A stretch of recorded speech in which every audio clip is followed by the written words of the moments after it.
हम सभी लेन देन काफ़ी पहले से करते आ रहे हैं। पहले नोट देकर किया करते थे और अब मोबाइल इस्तेमाल करते हैं। पर क्या आप जानते हैं अब यह तरीका भी बदलने वाला है। कैसे? तो आने वाले दिनों में लेन देन सेंट्रल बैंक डिजिटल करेंसी यानी CBDC से किया जाएगा। यानी आपको रुपये का नया विकल्प मिल रहा है। होगा तो वह भी रुपया ही, जारी भी रिजर्व बैंक ही करेगा, पर वह प्रिंटेड नोट से बिल्कुल ही अलग होगा। दरअसल RBI की डिजिटल करेंसी CBDC जल्द लॉन्च होने वाली है। इस करेंसी के लॉन्चिंग को लेकर RBI गवर्नर शक्तिकांत दास का बयान आ गया है। शक्तिकांत दास ने CNBC को दिए एक साक्षात्कार में बताया है, भारतीय रिजर्व बैंक दिसंबर तक अपना पहला डिजिटल मुद्रा परीक्षण कार्यक्रम शुरू कर सकता है। हम इसके बारे में बेहद सावधान हैं क्योंकि यह पूरी तरह से एक नया प्रोडक्ट है।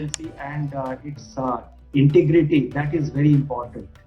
The possibility of cloning, all that should be avoided. What impact it will produce on the financial system? ऐसे में ज़हन में सवाल खड़ा होना लाजमी है कि कैसा होगा डिजिटल रुपया, इसके द्वारा कैसे लेन देन संभव हो सकेगा।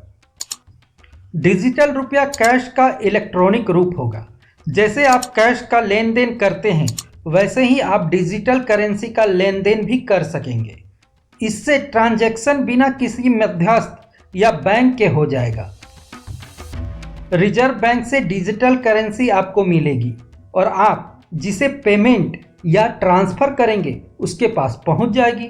न तो किसी वॉलेट में जाएगी और ना ही बैंक अकाउंट में। बिल्कुल कैश की तरह काम करेगी पर होगी डिजिटल। आइए इसे और आसान भाषा में समझते हैं।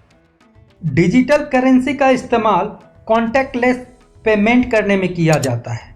जैसे कि आप जब अपने बैंक अकाउंट से किसी और के बैंक अकाउंट में पैसा भेजते हैं या फिर अपने फ़ोन में किसी पेमेंट ऐप का इस्तेमाल कर रहे होते हैं तो आप अपनी फ्लैट मनी में ही ट्रांजैक्शन कर रहे होते हैं। लेकिन फ्लैट मनी के ही इलेक्ट्रॉनिक फॉर्म को ही डिजिटल करेंसी कहते हैं।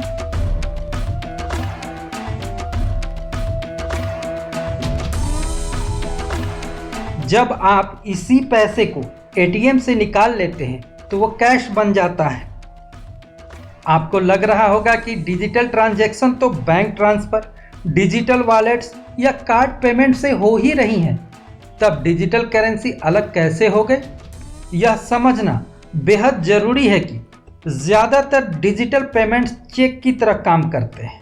आप बैंक को निर्देश देते हैं, वह आपके अकाउंट में जमा राशि से वास्तविक रुपये का पेमेंट या ट्रांजैक्शन करता है।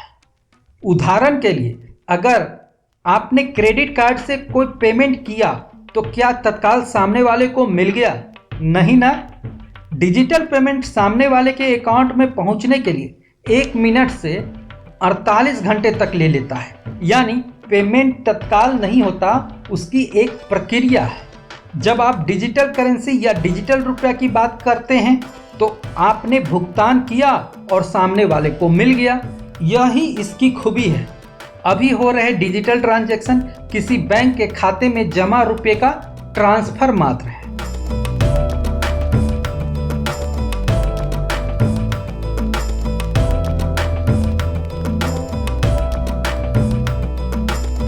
ऐसे ही जानकारियों से भरपूर वीडियो देखने के लिए न्यूज़ियाना के साथ बने रहिए। धन्यवाद।